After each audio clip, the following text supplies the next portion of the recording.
Mais la préparation pour cette Coupe d'Afrique va se dérouler de la façon suivante, avec un stage qui débute le 1er juin, et qui se terminera le 12, mais qui va se faire en 3 phases. Du 1er au 9, nous serons ici, à Tunis. Entre le 9 et le 12, nous serons en Croatie. Et du 12 au 19, nous revenons ici en Tunisie.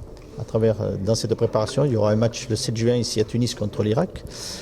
Ensuite, le 11 juin, nous serons en Croatie pour le match amical contre la Croatie. Et le 17 juin, le 3e match ici à Tunis contre le Burundi. Voilà, ce qui concerne la planification de cette préparation. Maintenant, derrière, il y a la préparation de la liste des 23 pour le 11 juin. La liste des 23, il faut tenir compte de tous les paramètres que nous avons. Les joueurs blessés, dont totalement disponibles, Benamor, Khaoui notamment, et les joueurs qui ne sont pas disponibles parce qu'ils ont arrêté l'équipe nationale, Ben Youssef, Siam Ben Youssef notamment, Ben Alouane pas prêt pour répondre à une éventuelle convocation. Pourquoi ? Parce qu'il il n'avait pas participé au dernier match, qualification, donc il préférait, il n'était pas dans la logique. Pardon ? Il a fait une invitation. Oui, il a dit non, qu'il était honnête en disant qu'il n'était pas prêt pour éventuellement répondre à une convocation.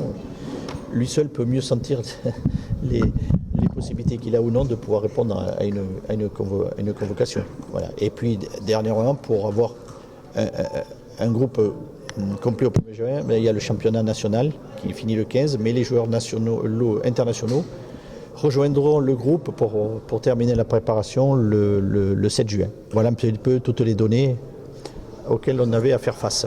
Quand tu parles de blessés, tu n'as pas parlé de plusieurs blessés, donc on peut dire qu'il est prêt pour la... Non, oui, pardon. Alors, pour être plus précis, j'avais mentionné les joueurs blessés et indisponibles. Ferjan Issassi est en phase de rééducation et nous espérons qu'à travers la préparation, eh bien, tout se passe bien. Je pense que sa cheville se solidifie, voire est totalement solidifiée, mais vous avez compris que les tests seront quand il subira malheureusement des contacts sur sa cheville, parce que c'est aussi ça, et que j'espère qu'à ce moment-là, elle résistera et que tout sera bon pour lui. Concernant l'absence de Hamdi Naguez qui a gagné la carte d'avenir. Là, vous savez, vous rentrez dans le débat des choix. J'estime qu'il y a d'autres, pour moi, j'ai privilégié d'autres joueurs à ce poste-là que lui, tout simplement. Coach, les adversaires, Là. Mali, Mauritanie, Et Angola. qu'est-ce que tu penses? J'ai bien observé ces équipes-là. Si je vous disais que je n'ai observé que 2 équipes, ça ne va pas vous surprendre. Vous avez compris que j'ai surtout observé la Mauritanie et l'Angola. Vous imaginez un seul instant que je n'ai pas besoin d'observer le Mali, et pour cause. 3 matchs amicaux, une seule confrontation contre équipe africaine. Pourquoi ce choix des matchs amicaux? Pardon, j'ai pas entendu votre... 3 matchs amicaux. Oui. Il y a une seule contre une équipe africaine. Quand tu as choisi une seule contre une équipe africaine. Pourtant, on va jouer la CAN. Ah bon? Ah bon?